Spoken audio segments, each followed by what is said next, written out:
Hey guys, welcome to the, what is this, the weekly workshop, and I've been meaning to do this for a while. Let's get it rolling. Now, you don't have to have total scales, techniques, and applications to play along here. If you are a subscriber of either my weekly workshop or my daily workout on Patreon, and I'll put the link below, it'll be the first thing you see. If you're a subscriber of those lessons, either the weekly or daily, I will, you'll get a PDF that you can print out or view on screen to play along with everything that we're doing here. This week, we're going to be working out of my book, Total Scales, Techniques, and Applications. The first version of this came out in 1997. Wow. And anyways, it's evolved over the years. It's a DVD now. It's been translated to Spanish. There's a bass guitar version. We're going to be working on, well, we're going to start on page 12, but let me kind of explain where we're going with this week's workshop. We're going to take the C major scale, okay, and we're going to apply it all up and down the neck of the guitar. There's only 7 notes, C, D, E, F, G, A, B, and then it starts over again on C, okay? That is your C major scale. If you're playing a piano, all the white keys make up the C major scale. Alternatively, the C major scale is also the A minor scale. That's what we call a relative minor. They share the same exact notes, but if you focus on the root note of C rather than A, C has a brighter major sound, A has a minor mellow sound.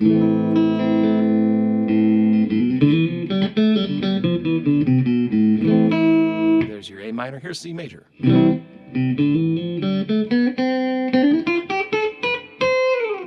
Okay, so we're going to get more into that type of explanation to where you could bounce back and forth if you want to go from a major to a minor feel. A lot of songs will have nothing but a minor feel, and vice versa.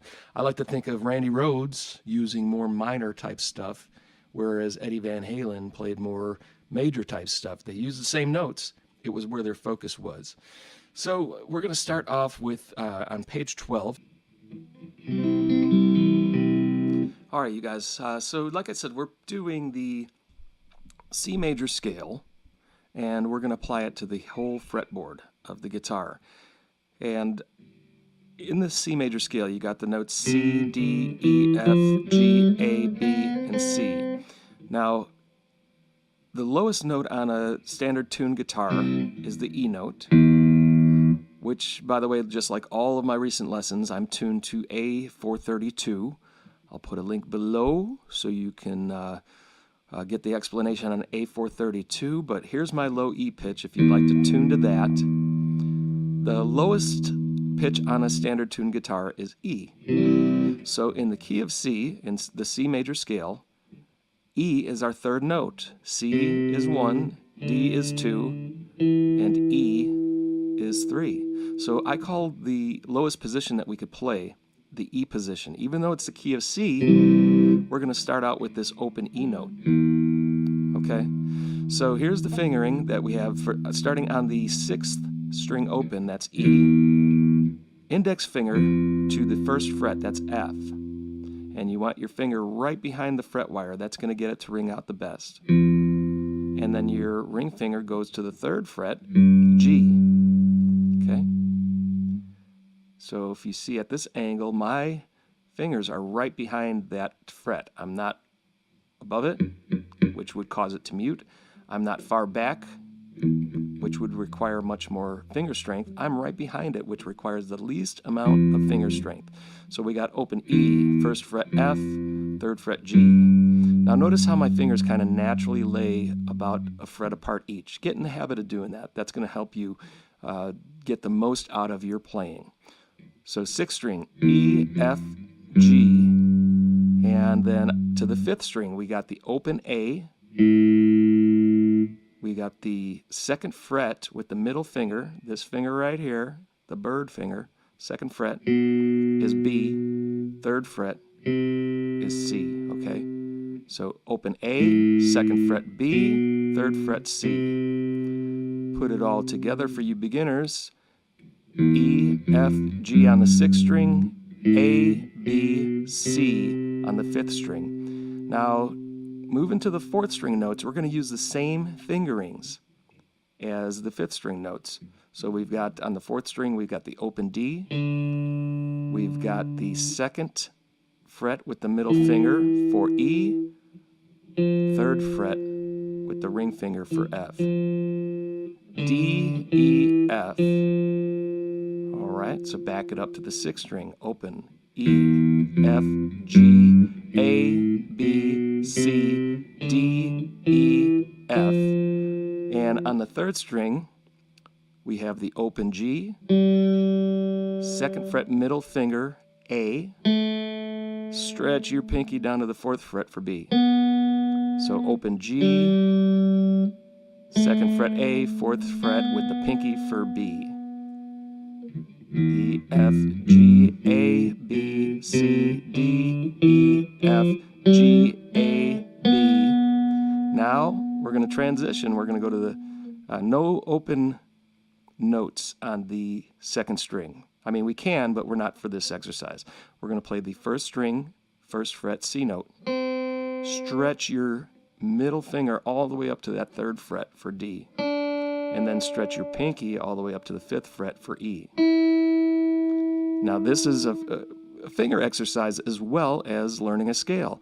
When you get to this position, you want your thumb pretty much behind the middle finger. All right? I like to keep my thumb behind the second fret to third fret for this whole position. Okay? So there you go. There's your view.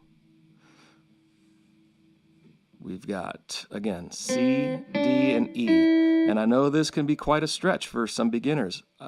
It's only going to help you. Trust me on that. I know so many guitar players, guys that have been playing longer than I've been alive, that have said, oh, I wish somebody taught me to use that pinky back when I was a kid. So a lot of people don't use it. A lot of people don't use this stretch. It's going to be good for you.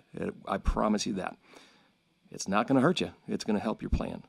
C, D, E on the second strings, first, second, and third fret. I'm sorry, what did I say? On the second string, first, third, and fifth fret. Now, the notes on the first string use the same frets as the second string. First fret for F, third fret for G, and fifth fret for A. We put it all together. We got E, F, G, A, B, C, D, E, F, G, A, B, C, D, E, F, G, A. All right, guys, so repeating that open E or third position, giving you some close-ups of the picking hand.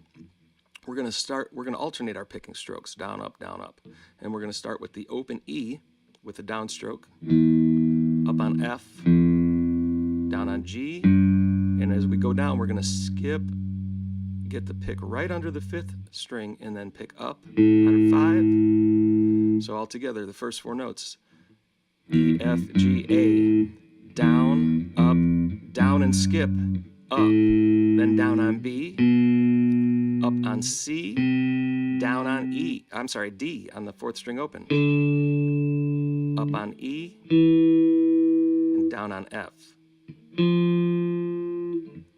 E, F, G, A, B, C, D, E, F. Down, and skip a string. Up, and then down on D, up on E, down on F, and skip a string.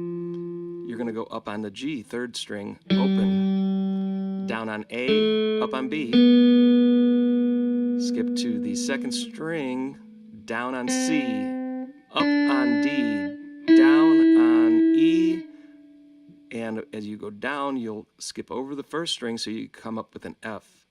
Upstroke, down on G, up on A. So no matter what, you're always alternating your picking strokes.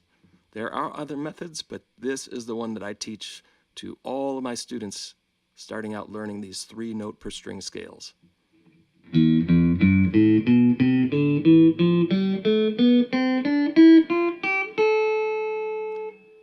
the last one was up. So if we're going to go in reverse in the scale, we're going to pick down and just follow that alternate picking pattern.